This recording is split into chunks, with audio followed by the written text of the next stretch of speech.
Hey guys, welcome back. In this video, I will show you how to change site logo and title in Elementor. Let's get started.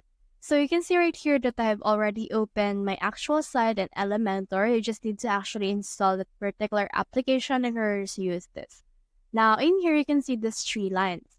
So click on it, and then from in there, you should see in here the option for site settings. Click on that.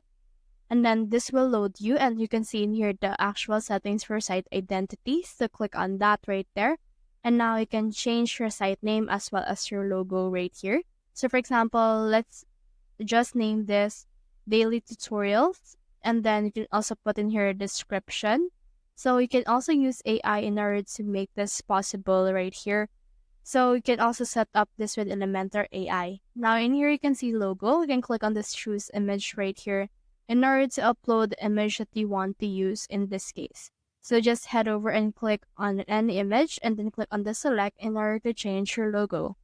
So that's the whole process. If you have found this video helpful, simply leave a like, below, or subscribe because it helps reach more people. See you soon.